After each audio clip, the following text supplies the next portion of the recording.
Le youtubeur Farod subit depuis plusieurs mois des accusations graves, vraiment très graves, et tous les faisceaux de preuves tentent à se tourner vers le fait qu'elle soit fausse, et ça lui pèse énormément sur les épaules, sur le moral, émotionnellement, sur sa famille aussi qui en souffre, sur ses amis aussi, parce que c'est des accusations très calomnieuses, très diffamatoires. Il a saisi aussi les avocats et plein de choses. Il avait essayé de pas en parler, mais Twitter et les réseaux sociaux sont ce qu'ils sont. Il a décidé de faire un dernier tweet longer sur cette affaire où il ouvre son cœur intégralement en parlant en détail de l'affaire. Et ça devrait vous faire souffler un peu. Notamment mettre en exergue le pouvoir destructeur que peut avoir les réseaux sociaux sur l'image d'une personne quand elle est bâtie sur des espèces de fausses accusations. Et que des centaines de personnes, des milliers de personnes vont prendre pour vrai. Et même si tu démontes et que tu apportes la preuve que c'est faux, dans l'image de ces personnes, ça restera vrai. Et ils continueront de militer à essayer de convertir d'autres personnes au fait que ça soit vrai. Farod est dans une détresse assez folle. On va prendre le temps de lire ce tweet longer calmement. Et on va voir de quoi il en retourne.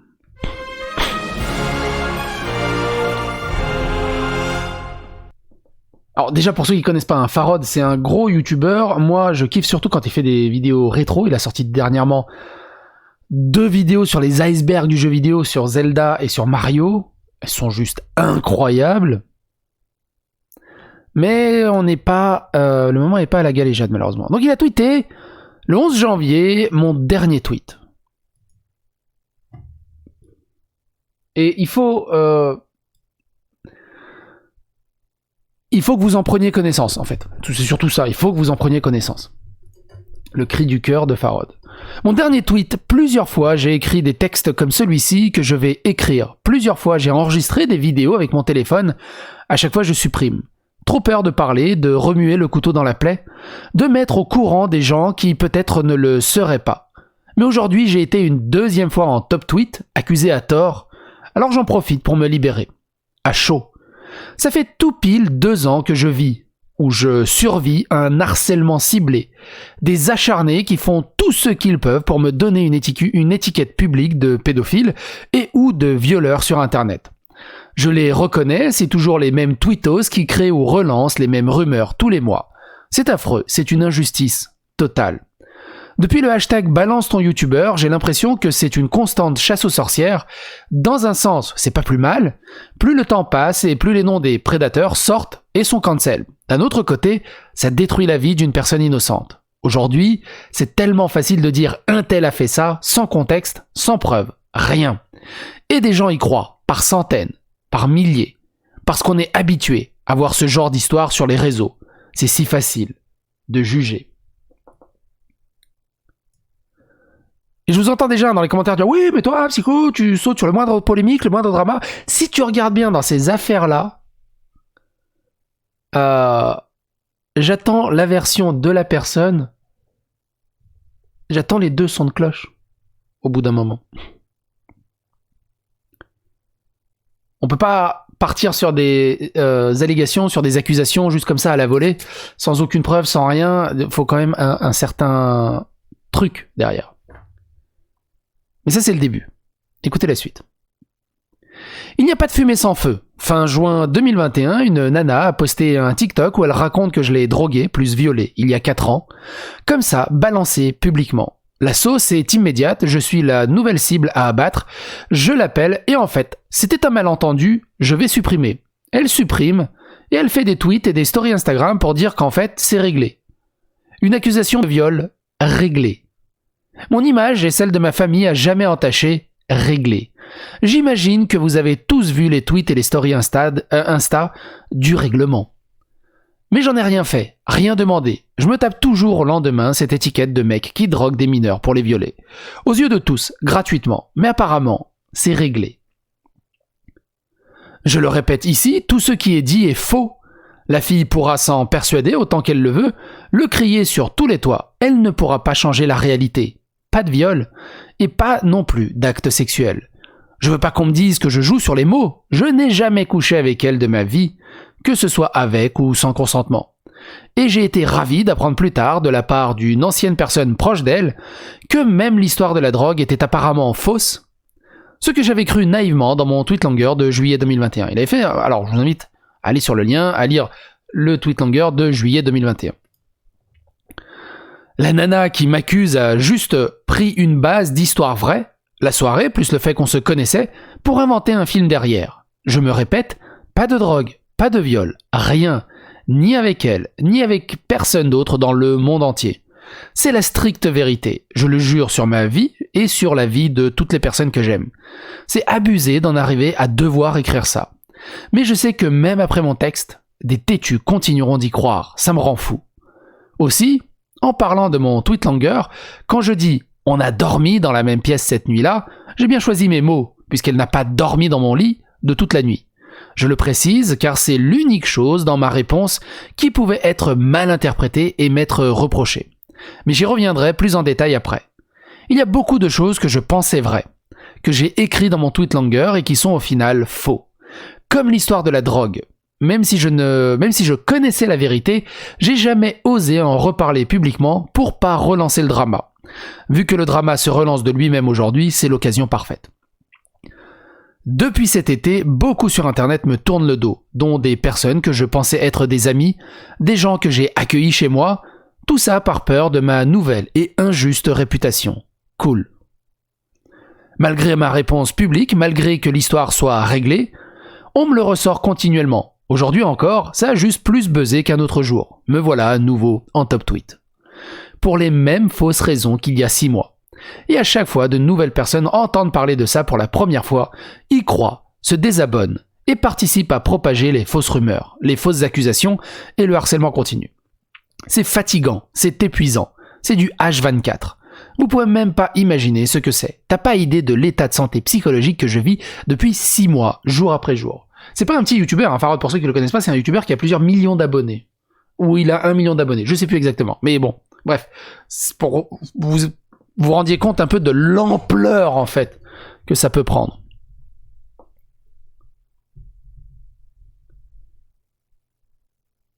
Et j'espère qu'il m'en voudra pas de faire cette vidéo. Pour en revenir au drama de l'été dernier, la fille qui m'avait accusé, pour ensuite dire que c'était réglé, est revenue sur sa position d'accusatrice. What the fuck? Elle retourne sa veste et veut de nouveau jouer la victime de viol. Peut-être qu'elle s'est sentie pousser des ailes en voyant les nombreux soutiens qu'elle a reçus de véritables victimes de viol qui croient en elle. Vous remarquerez, comme mes propos sont durs, vous pensez sincèrement que je me le permettrais si j'avais quelque chose à me reprocher? Je vis une injustice, un traumatisme depuis une demi-année. Je pense à ça nuit et jour, au réveil comme au coucher. Je les vois, vos menaces de mort. J'ai peur de sortir de chez moi, constamment. Mais comme j'ai la place du youtubeur, ça devrait aller pour moi, n'est-ce pas?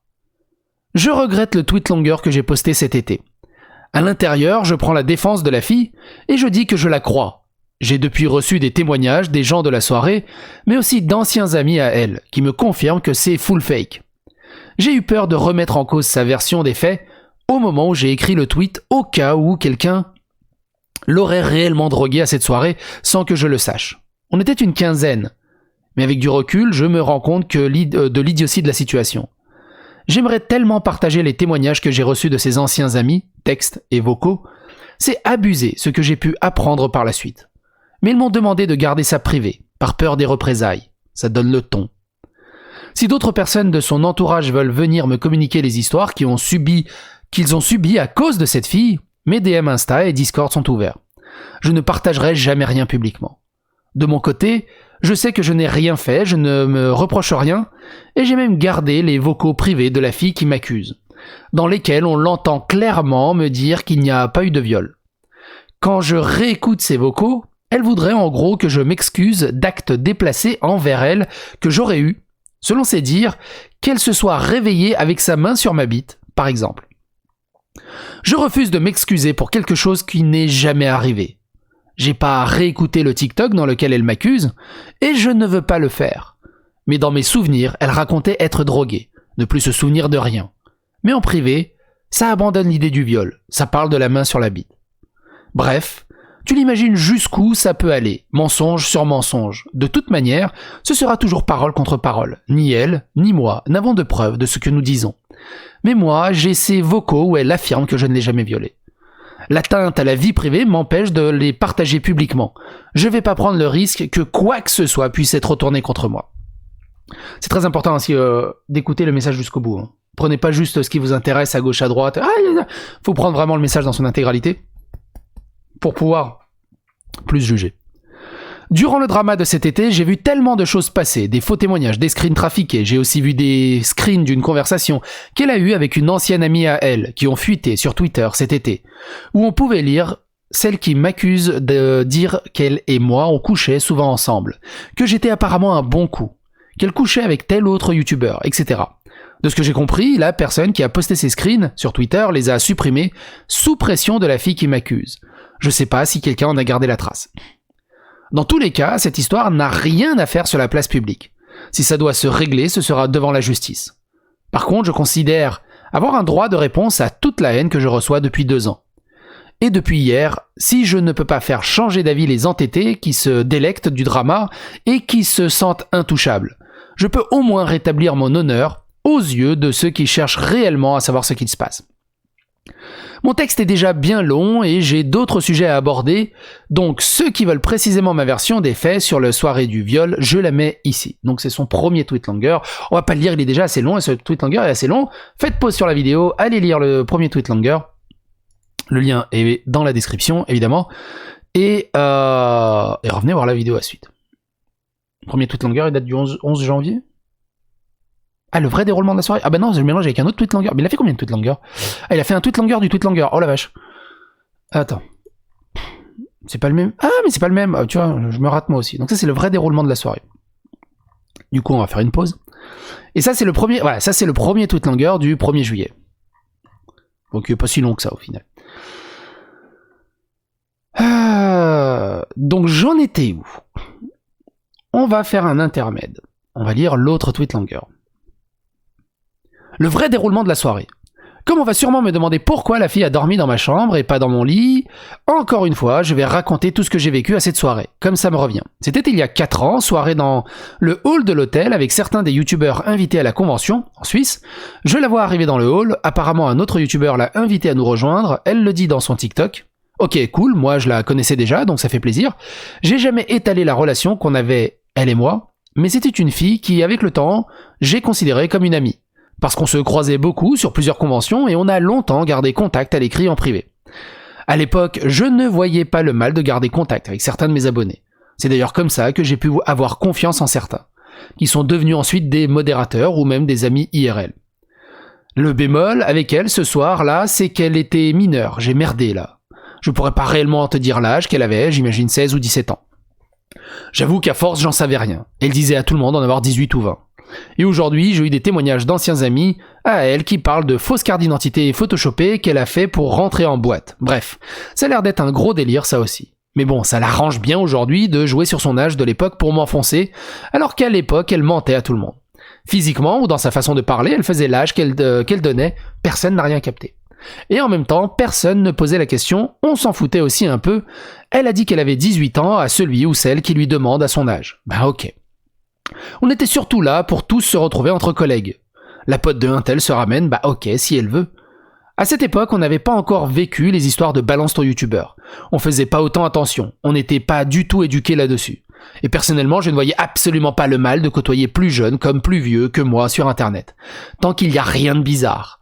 Je l'ai moi-même vécu avant mes 18 ans, quand j'allais au bar avec mon grand frère et ses amis, et inversement. Quand j'invite mon petit frère à une soirée, et que tout le monde a 5 à 10 ans de plus que lui, sincèrement, je ne voyais réellement pas le mal à cette époque à cause de mon vécu. Mais ok, je conçois aujourd'hui avec du recul que j'ai merdé. C'est une leçon que je n'oublierai jamais. Bref, la soirée se déroule tranquillement, elle passe une grosse partie de la soirée avec une youtubeuse, là aussi, j'ai un vocal d'elle qui le dit. C'est réellement une ambiance tranquille, assise sur des fauteuils et des chaises. Elle a raconté dans son TikTok qu'on avait saccagé l'hôtel, volé dans la caisse. ou je sais plus quoi, ben c'est faux, genre il y a personne dans l'hôtel, il y a pas de caméra de surveillance, bref. Je sais plus comment arrive le moment où la soirée se termine, mais d'une manière ou d'une autre, elle ne repart pas dans son hôtel à 5 minutes à pied, et vu qu'on se connaissait bien, ça me posait pas de problème qu'elle dorme dans ma chambre, il y avait vraiment beaucoup de place.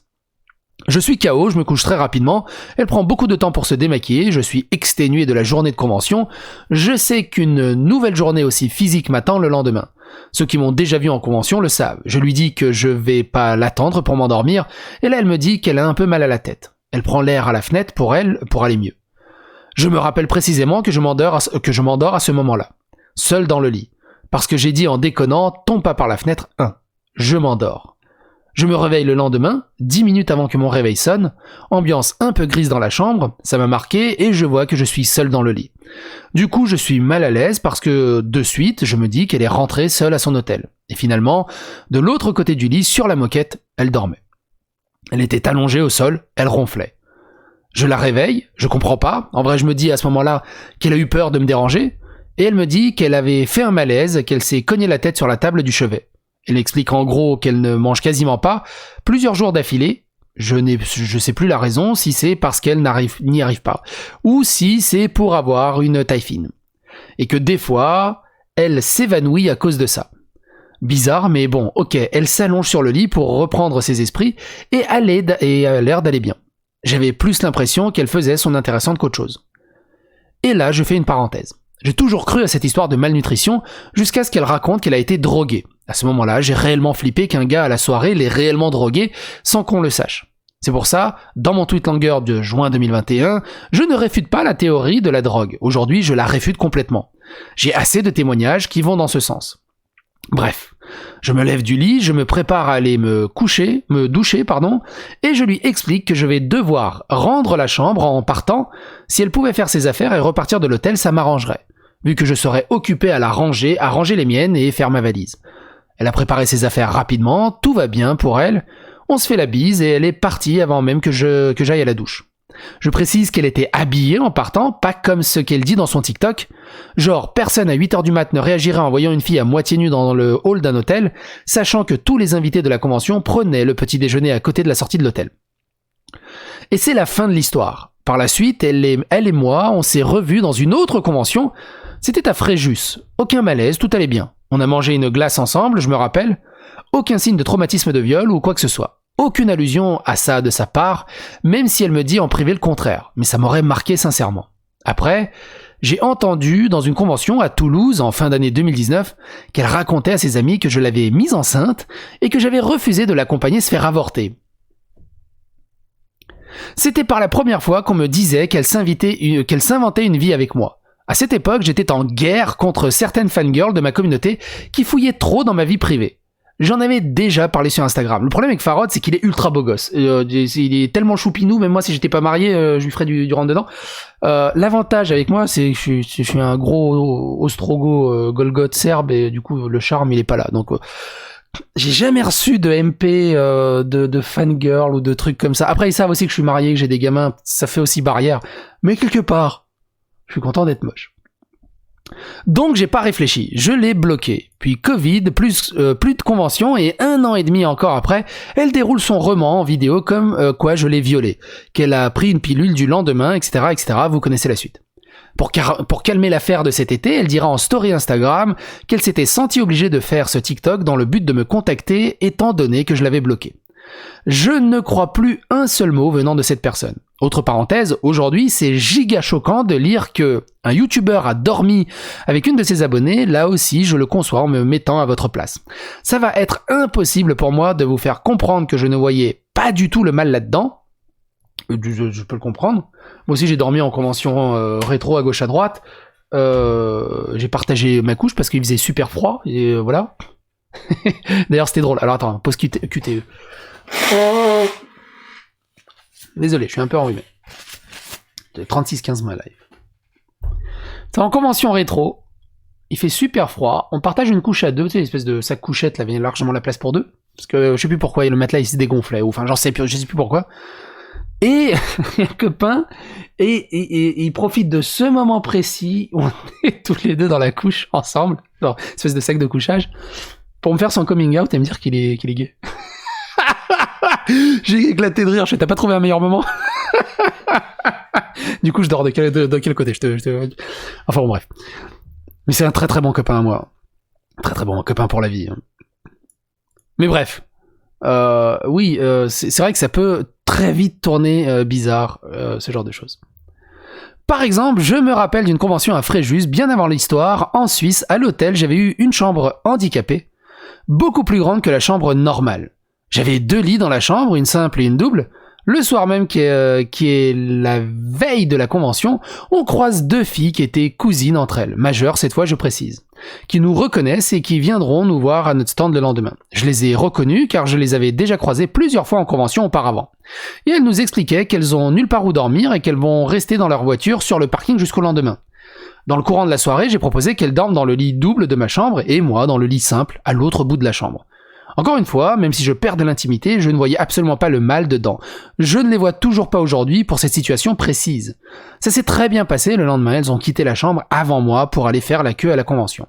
Rien de bizarre, donc j'admets que ce genre de vécu fait que le soir d'une convention en Suisse où je suis littéralement explosé de la journée et où je ne pense qu'à récupérer mes forces, je ne me pose pas de questions sur le fait qu'une amie, en qui j'ai confiance, dorme dans ma chambre. Mais je comprends très bien, d'un point de vue à l'extérieur, ça soit ultra suspect. On reprend le cours. Cet été, j'ai pris contact avec un avocat pour me demander de l'aide, savoir ce que je peux faire pour me protéger. Je lui explique tout. On travaille ensemble près de 8 heures pour récupérer tous les fake témoignages sur internet avant qu'ils soient supprimés de la fille en question, plus certains tweetos qui ont participé à relayer les diffamations sans gêne. On les a attestés par un huissier pour pouvoir les considérer valides dans un potentiel procès. Même après leur suppression d'internet. On a fait attester le cyberharcèlement que je subis chaque jour. On a rédigé un document qui récapitule tout ce que la nana a dit sur moi. Mais sans menace, sans porter plainte. Juste un récapitulatif de ses propos diffamants, ce que ça a engendré pour moi, plus un rappel des lois, et on conclut par une invitation à prendre son témoignage. Et c'est ça où c'est très intéressant. On l'invite à prendre son témoignage. C'est le moment où jamais, d'attaquer Farod et de prouver, de tout le bazar, de prendre son témoignage. Elle qui clame haut et fort sur les réseaux sociaux que la police ou la justice n'écoutera jamais une soi-disant victime de viol, je me suis engagé dans le document à la faire venir, à mes frais, jusqu'au bureau de mon avocat à Montpellier, voire même que mon avocat et moi on se déplace jusqu'à sa ville et on écoute la situation de son point de vue qui sera officiellement ajouté au dossier comme étant sa version des faits, sans passer par la case police qui n'écoute pas. Je n'ai jamais eu de réponse de sa part depuis, mais le vu me confirme qu'elle a pris connaissance du document et de mon invitation. Ça fait 6 mois. Pas de réponse. Mais elle continue à jouer la victime devant une dizaine de personnes sur les réseaux sociaux. Au fait, le document que je lui ai envoyé date de 9 jours après le drama sur Twitter de cet été. Ça ne se fait pas en un claquement de doigts un document pareil. Mais certains continueront à dire que c'est bizarre, que j'ai fait pression avec des avocats dans la minute même qui a suivi le drama sur Twitter, qu'elle a retourné sa veste trop vite, que c'est louche, que j'ai tout fait pour étouffer l'affaire, car apparemment, j'ai déjà fait ça une dizaine de fois. On n'est pas dans un film, les gars. Je suis pas la mafia. Vous pensez qu'avec mon salaire de youtubeur inactif, je peux me permettre de payer des avocats à l'appel ? Qu'est-ce que tu veux que je fasse moi maintenant ? Que je porte plainte et que je traîne l'histoire en justice parce que des gens sur internet racontent des mensonges sur moi ? D'ailleurs, je crois que c'est ce que Greg Tabibian avait raconté aussi, lui, que c'est mangé un harcèlement de dingue, même à cause sa femme a bien payé le truc. Et au final, quand ils ont commencé à porter plainte et tout, ils se sont rendus compte que la grosse majorité, c'est des petits adolescents prépubères qui comprennent pas la portée dévastatrice et dangereuse qu'ils ont sur les réseaux sociaux à faire des calomnies, des diffamations, du harcèlement, des menaces de mort et ce genre de choses. Malheureusement. Et à ma modeste échelle, il suffit de taper psychédélique ou psycho sur Twitter, vous verrez le nombre de diffamations, d'harcèlement ciblé, de signalements en masse, de cabale qu'il y a contre moi. Il y a très peu, au final, de messages sympas à mon égard sur Twitter. La plupart, c'est vraiment pour me chier dessus. Je me suis fait une raison pour le moment. J'aimerais, mais j'apprends que c'est pas aussi simple que ça. Et ça, surtout, ça ne rétablira jamais mon honneur. La seule arme que j'ai, c'est ma parole et la confiance qu'ont des milliers de personnes en moi depuis des années. Arrêtez de croire n'importe quoi sur internet, même si le cliché du youtubeur toxique, pédovioleur, arnaqueur, etc. est maintenant instauré à cause de youtubeurs ayant réellement commis ces crimes. Pareil, hein, l'un détourne pas l'autre, on est d'accord. Il n'existe aucune solution. La seule chose que je peux faire, c'est subir, regarder, lire, attendre. Attendre que ça se tasse, attendre que les gens oublient, lancer mon stream le jour qui suit en faisant comme si de rien n'était. Et attendre chaque jour avec hantise qu'un nouveau drama éclate. Et je recommencerai la boucle. Je serais ravi que la fille ou que toute personne m'accusant d'un crime, parce que oui, on m'accuse bien d'un crime puni par la loi, rien que ça, j'aimerais bien que vous portiez plainte contre moi, sans déconner. Si ça peut permettre d'avoir une réponse officielle que la justice m'innocente et qui peut réduire de 1% ce harcèlement que je subis, mais c'est oui avec plaisir, finissons-en. On m'accuse aussi d'envoyer ma communauté me défendre. Est-ce qu'une seule personne qui me follow sur un réseau social a eu la sensation un jour que je demande à aller harceler quelqu'un, ou ne serait-ce que défendre? J'ai toujours été calme, j'ai toujours pris sur moi, relisez juste le cours tweet longueur plus haut. Je dis bien de laisser tout le monde tranquille, que chacun s'en mêle de ses affaires. Et ça on me le dit souvent aussi à moi, hein. Il paraît que je militarise ma communauté, j'ai jamais appelé à la violence, ni au harcèlement, ni aux insultes. Regardez toutes mes vidéos, elles sont plus calmes les unes que les autres. Il n'y a aucune insulte, aucune demande d'aller invectiver ou de quoi que ce soit. Je ne fais que donner mon avis, mon opinion.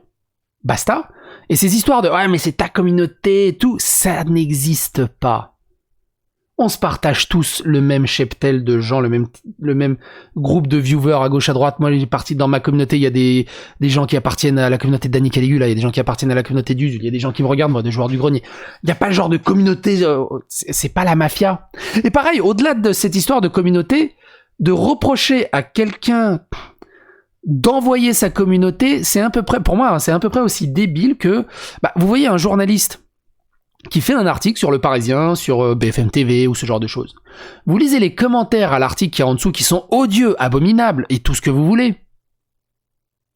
C'est pas la faute du journaliste qui a rapporté l'info, qui militarise ça et qui envoie sa communauté à la haine par rapport à l'info qu'il a apportée. Il traite de l'info. Au bout d'un moment, c'est juste l'information. Par contre, il y a des cons hyper violents, harceleurs, toxiques sur les réseaux, on est d'accord. Le truc, c'est qu'ils appartiennent à personne, ces cons.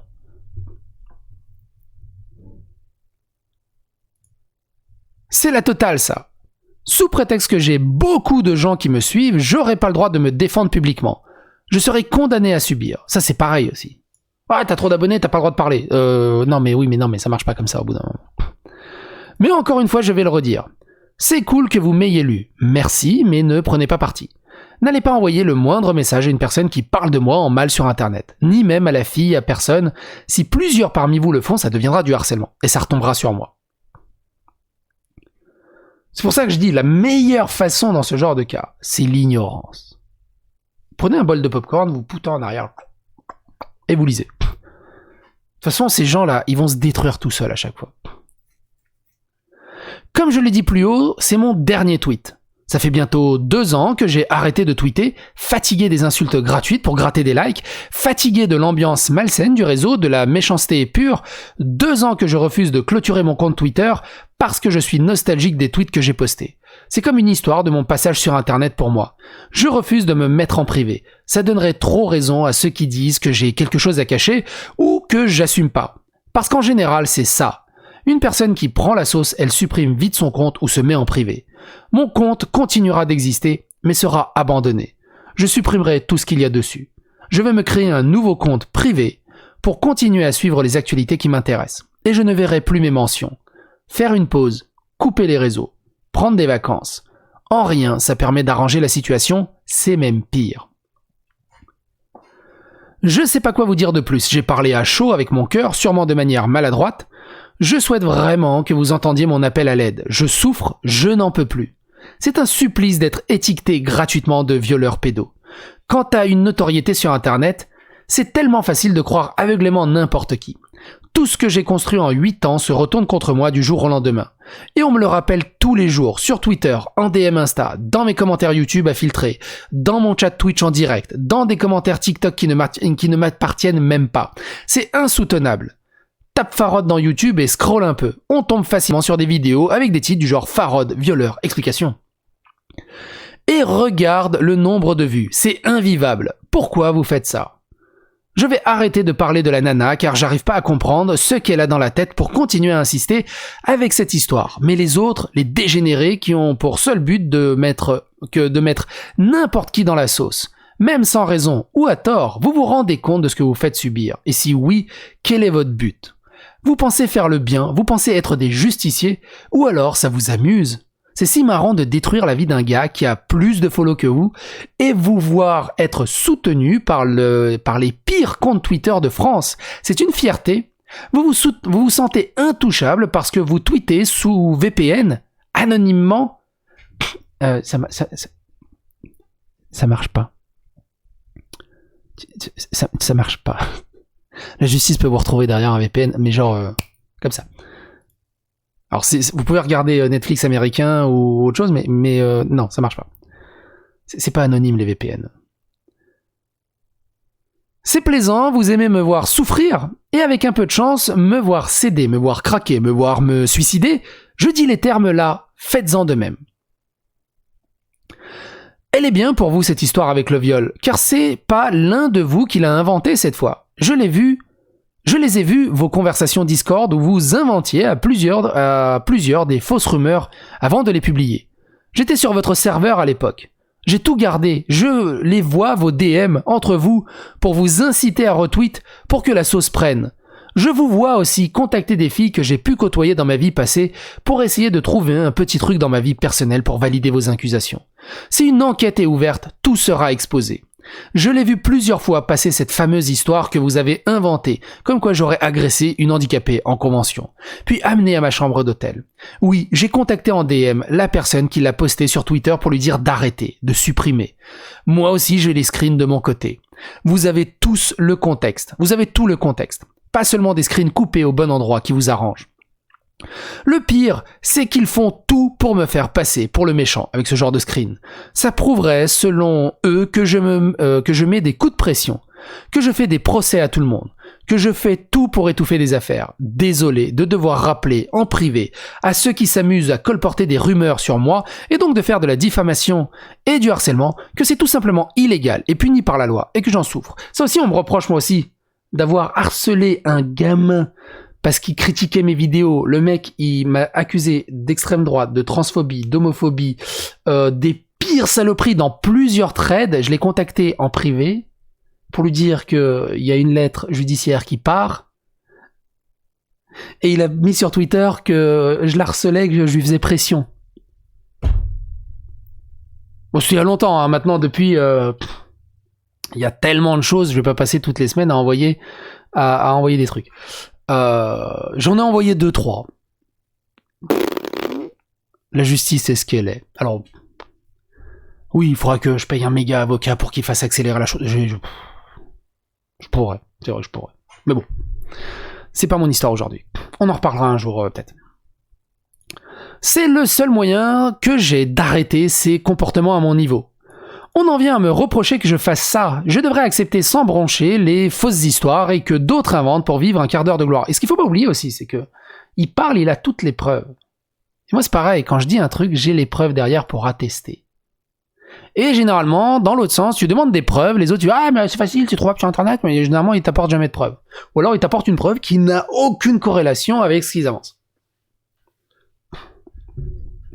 C'est pour ça que c'est extrêmement dangereux. Et comme le dit Farod, c'est toujours un petit groupe de personnes qui sont en émulsion les uns les autres, non-stop. Vous imaginez ce que ça fait que des inconnus, qui ne savent rien de votre vie, qui ne vous ont jamais vu ou entendu, qui vous connaissent que de nom, pensent que vous avez drogué, plus violé quelqu'un, ou même attouché des enfants. Oui, parce que les rumeurs que je suis pédophile, sous prétexte que j'aime les mangas, les jeux vidéo, ou parce que ma communauté est jeune, ou parce que j'ai la tête de l'emploi, je les vois passer depuis un bon moment aussi. Moi, je me rappelle, au plus fort de la tempête anti-psycho, on m'a fait porter le chapeau d'une étudiante suicidée à Lille, que c'était moi le responsable. À cause d'une de mes vidéos, alors que j'ai jamais entendu parler de la nana. Et du coup, bah après, t'as la rumeur sur Twitter. Ouais, psychédélique, il a fait suicider quelqu'un et tout. Alors que je fais que lire des informations et des news et donner un avis éclairé, posé, calme. Mais bon. C'est au-delà du témoignage de Farhad, c'est aussi un peu le procès de la toxicité incroyable des réseaux sociaux et Twitter en général. Et c'est aussi la série de vidéos qu'avait fait Thomas Sirix sur l'envers du décor des youtubeurs, qui parle aussi pas mal de cette toxicité. Et tout ça, ça se rejoint en fait. D'ailleurs, ça avait pas trop buzzé à l'époque, mais pour me mettre dans la sauce de la pédophilie, quand c'était la mode de chercher le vice de chaque youtubeur pour cartonner avec sur un hashtag, une inconnue a fait un TikTok où elle m'accusait d'assumer me masturber sur les lolis. Dessin dans le style manga représentant des enfants. Même si la personne qui m'a accusé de ça a ensuite démenti, il reste encore des gens qui y croient. C'est là la différence entre des mensonges, t'as le mec qui dit non mais c'est faux, faut arrêter les conneries, et des gens par exemple comme Pierre Orca qui valident les accusations. Qui sont d'accord, ni de backup, qui ont validé les accusations. C'est différent. On peut pas les traiter, les affaires, tu peux pas les traiter sur le même pied d'égalité. Par exemple, Experiment Boy, on a juste eu une affaire révélée par Numérama, mais au final, Experiment Boy ne s'est jamais exprimé sur cette affaire. Par contre, il est revenu sur TikTok. Royaume des enfants, on va dire qu'il a bien choisi. Et ça rajoute encore une petite pierre à l'édifice. Pour certaines personnes déjà convaincues, ça commence à faire beaucoup ne m'étonne même plus. Quelqu'un peut me trouver une seule fois sur internet à un moment où je parle de loli. Je parle même pas de masturbation là, j'ai déjà parlé de hentai en général, mais là c'est encore une fois des fausses rumeurs qui peuvent sembler crédibles si on ne connaît que de loin, ou pas du tout. Et ça crédibilise les gens qui disent, pour Farhad on le savait depuis longtemps, haha, pas étonné, etc. La prochaine fois, on sortira de son contexte une blague pas drôle que j'ai faite il y a plus de 5 ans. Quand j'ai retiré mon appareil dentaire, j'ai dit en vidéo « Lol, je ne ressemble plus à un jeune, je pourrais plus draguer les filles plus jeunes. » C'était forcément un foreshadowing, t'as vu. C'est évidemment à cause de tout ça que j'ai stoppé toutes les conventions depuis 2 ans. J'utilise toujours l'excuse de « Y'a le Covid, c'est dangereux », mais en vérité, c'est que j'en peux plus. J'ai peur qu'on vienne me parler de ça, peur qu'on m'accuse de nouvelles histoires sous prétexte que j'ai été à X convention, peur que quelqu'un gueule dans la foule que je suis un violeur, peur de me faire agresser. Et ça aussi, hein, le nombre de cons qui se croient drôles. Parce que t'as vu, c'est drôle. J'en ai vu hein, dans le public, genre, c'est drôle. C'est à peu près aussi drôle que l'espèce d'enculé, la Noisy-le-Sec qui a traîné un SDF en bagnole. Peur de me faire agresser, peur qu'on me prenne en photo, car sur mon stand, un abonné m'aura demandé un câlin. C'est aussi pour ça que quand certains collègues youtubeurs streamers me DM pour faire une vidéo ou un stream avec moi, je refuse. Ou je les préviens que ma réputation pourrait entacher son image. Et le projet tombe à l'eau. Et moi c'est pareil maintenant. Quand on me contacte, t'es sûr que tu veux faire une vidéo avec moi ? Tu vas te faire... Tu vas te faire cancel. Et là, je parle des collègues qui m'ont unfollow. Sans un mot, dès le drama de cet été. Et ça, c'est dégueulasse. Des collègues que tu connais depuis longtemps, qui t'unfollow et qui te ghostent. C'est du genre, oula, je fais 3 tours sur moi-même et je le dégage. Ça va tâcher ma réputation, ça va tâcher mon entreprise. Oulala, Farhad, jamais de la vie, je le connais. Qui ça ? Hein ? C'est tellement dégueulasse. Tellement dégueulasse.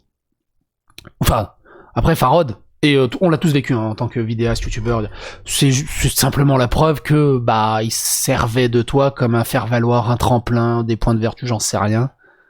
Mais c'était du business to business. Et il y avait rien derrière.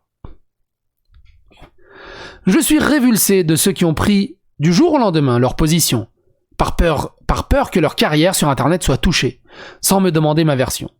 Je peux le comprendre, mais ça dégoûte. SVP, je m'adresse à ceux qui regardent mes lives sur Twitch. Arrêtez de me demander, Farhad, tu parles toujours à X, tu fais plus de vidéos avec X. Vous ne vous rendez pas compte car vous me posez innocemment la question, mais c'est un supplice pour moi de devoir faire semblant de pas voir vos messages, de changer de sujet, et de pas pouvoir m'expliquer. Inutile de faire la chasse aux comptes Twitter qui m'ont unfollow. J'ai toujours demandé à ceux que je considère comme mes amis de m'unfollow d'eux-mêmes, de peur que ça les mette aussi dans la sauce. De toute manière, je disparais de Twitter. Et en écrivant ça, j'ai aussi une pensée pour mes modérateurs Discord et Twitch. Je ne veux pas qu'il y ait de répercussions sur eux, sur vous. Protégez-vous, s'il vous plaît. Prenez la mesure nécessaire. Depuis 2 ans, les gens doivent penser que j'en ai eu marre de YouTube, puisque j'ai fait presque plus de vidéos. Je suis assassiné quand je sors une vidéo, qu'elle fait peu de vues, qu'on me le signale en commentaire et qu'on me le reproche. Ta chaîne est morte, tu l'as abandonnée. Cherche pas. Vrai commentaire. Non, c'est Internet qui m'a dégoûté. Si on m'avait dit que je devais endurer ça pour être youtubeur, pour gagner ma vie, jamais j'aurais accepté une chose pareille. Cette situation me rend fou depuis 2 ans, je sais pas comment je fais pour tenir le coup. La seule solution que j'envisage pour aller mieux, c'est d'être entendu par un psy. Alors si tu regardes cette vidéo, bah tu m'entends puisque je suis psychodélique. C'est pas le moment de faire de l'humour, mais bon, on va essayer de détendre un peu l'atmosphère. Bravo, Farod, t'as soufflé du nez. T'as fait un... Courage, gros. Courage, gros. Pouvoir en parler à quelqu'un qui m'aide à accepter l'injustice de la situation. Mais je sais que je ne le ferai pas, parce que j'y crois pas. Merci sincèrement à ceux qui croient en moi et ou qui m'envoient des messages privés de soutien. Mais pas besoin de le faire cette fois. Je vis depuis 2 ans dans cette situation, je sais qui sont les vrais qui croient en moi. Je pense que vos messages ne feront que me ramener encore plus là-dedans. Ce matin, j'ai raconté la situation que je vis à la fille que je côtoie en ce moment sur l'oreiller. J'ai craqué. J'avais besoin d'extérioriser, même si c'est tout récent entre elle et moi. Ça la fout mal de déballer ce genre d'histoire. Mais là aussi, soit c'était moi qui lui en parlais, soit j'attendais que les fausses rumeurs sur Internet arrivent à elle. Imagine la situation dans laquelle ça me met. J'ai toujours su qu'il était pas net. J'arrête de le regarder, pas envie de donner de la force à un potentiel prédateur sexuel. Ça m'étonne même pas. Et ça, c'est le soft, que je lis sur moi. Je n'en peux plus. Tu fouilles un peu pour voir les gens qui parlent de moi sur Twitter sans me mentionner. C'est terrifiant le nombre de personnes persuadées, le nombre d'insultes gratuites dans mon dos. Les choses atroces qui sont dites. Tape Farod dans Twitter, tu verras. Tape psychodélique aussi, hein. Psychodélique. Et psychodélique avec un C parce que personne sait écrire mon pseudo de toute façon. Dites-moi dans les commentaires combien ont découvert qu'il n'y avait pas de C dans mon pseudo. Tape Farod dans Twitter, tu verras, j'ose même plus regarder, personnellement je suis dégoûté. Sinon, t'as aussi ceux qui citent, en ajoutant leurs avis, et qui font découvrir à chacun de leurs follow l'histoire, qui relance le harcèlement, un cycle sans fin, et qui relance le tweet longueur de la nana. Et encore une fois, ça c'est public, c'est le côté gentil, t'as pas idée des termes et des menaces que je reçois en DM Instagram. Je n'ai plus 20 ans, j'en suis à un stade de ma vie où je me construis, où je vais m'engager sur du long terme avec quelqu'un, commencer une vie de famille. Imagine que les rumeurs sur toi sur Internet sont un frein psychologique à avancer dans ta vie perso. On n'est pas sur des rumeurs dans la cour d'école là. J'ai l'impression que c'est la France entière qui est au courant de ça et qui me juge sans écouter mon son de cloche. Vraiment, tu ne peux pas imaginer la sensation. Je sais ce que j'écris sera sûrement lu parmi mes amis ou par ma famille et quand je les verrai, on fera comme si de rien n'était. Il faut en parler à la famille. C'est extrêmement dur. Mais quand ça atteint un certain niveau, faut pas le garder pour toi. Je parle, quand je dis pour toi, je parle pas spécialement de Farod, mais si vous subissez ça, faut pas le garder pour vous. Parlez-en à vos amis, surtout à votre famille au final. Essayez d'expliquer, même s'ils comprennent pas Twitter, YouTube et tout le bazar. Rien que d'extérioriser, d'avoir leur avis, de juste en discuter calmement, ça fait un bien fou. Que de garder ça qui grossit à l'intérieur, t'as une espèce de boule qui grossit et c'est très compliqué. Je peux pas m'empêcher d'imaginer que ce que j'écris sera aussi lu, un jour ou l'autre, par ma future femme, par mes futurs enfants. Je t'en prie, mets-toi à ma place une seule seconde. T'as pas idée de l'ampleur que ça a pris depuis 6 mois dans ma vie privée. Juste imagine le moment où ta mère t'appelle quand tu crois qu'elle sera la dernière au courant de ce qui se passe sur Internet. Et que ses premiers mots sont « Tu vas bien ?» Imagine la descente aux enfers. Vous avez réussi à me dire vous avez réussi à me faire quitter Twitter. Vous arrivez maintenant à me faire quitter tous les réseaux sociaux, les conventions, mon travail, ma seule source de revenus. C'est quoi la prochaine étape? Je lance un appel à l'aide, non pas pour que des gens prennent ma défense, mais pour que les gens arrêtent de traîner mon nom dans la boue, à tort et sans raison. Qu'ils arrêtent de m'harceler, de me lyncher en public. Qu'ils arrêtent de donner de la force à des gens qui créent de la haine sur Internet. Il n'y a pas de bonne façon de conclure. Le garçon que j'étais il y a quelques années est détruit de l'intérieur. Laissez-moi dans ma bulle, même si certains diront que c'est suspect qu'à mon âge, je continue à aimer les mangas ou les jeux vidéo. Ça c'est pareil un truc, je me dis ouais, comment ça se fait parce qu'il dit qu'il a des statuts il a des mangas et alors qu'il a presque 40 ans. C'est honteux. C'est plus un gamin. En fait, la seule réflexion que j'ai à ce genre de truc, c'est toi qui as ta bibliothèque remplie de mangas et de figurines, là, parce que t'as 15-20 ans, elle va être où cette bibliothèque quand t'en auras 40? Tu seras pas fier d'avoir gardé tous tes souvenirs nostalgiques Non, tu vas tout vendre, et ça y est, t'es devenu un vieux con, il y aura juste un monochrome de White Man au mur. T'es con, quoi.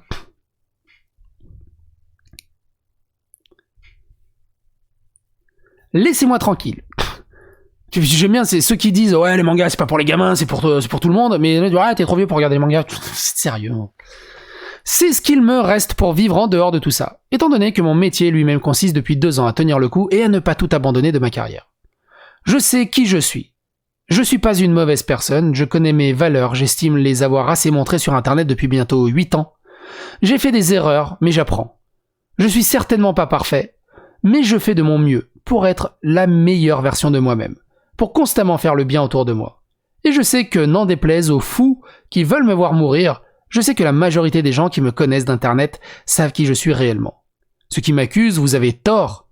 J'espère que le vent tournera et que vous regretterez ce que vous me faites vivre depuis 2 ans, depuis 6 mois, et encore plus depuis hier. Rares sont ceux qui pourront un jour comprendre ce que je subis, et je les plains. Là, c'est ça le truc aussi, c'est que la plupart des gens qui pratiquent ce genre d'harcèlement, d'insultes, de vindication et ce genre de choses, ils supporteraient même pas 1% de tout ça. 1%. Ils seraient les premiers à chouiner. À rayer le parquet du commissariat le plus proche. L'injustice de la situation, l'impuissance face aux rumeurs et la sensation de devoir accepter l'inacceptable. Laissez-moi vivre en paix. Le cri du cœur de Farhad est vraiment incroyable et détonne vraiment de toute cette toxicité qu'il y a sur les réseaux sociaux. Et que tous les youtubeurs ont vécu. À plus ou haute petite dose.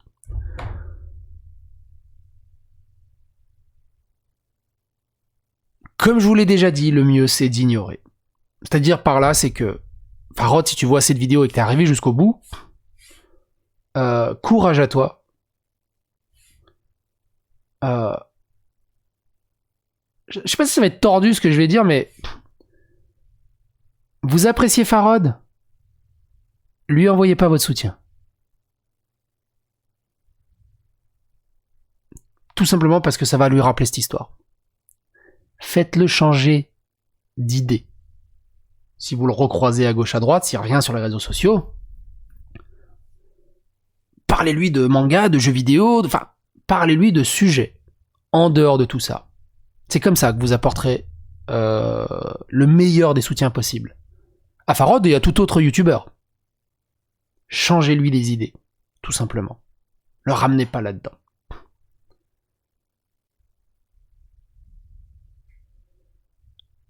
Les commentaires sont là, n'hésitez pas à partager sur les réseaux sociaux. Le cri du cœur de Farhad mérite d'être entendu par un maximum de monde, ou tout simplement envoyer le lien du TweetLanger si vous voulez pas partager ma vidéo. Tout simplement. Quoi qu'il en soit, à bientôt pour d'autres aventures qui j'espère seront un peu plus joyeuses.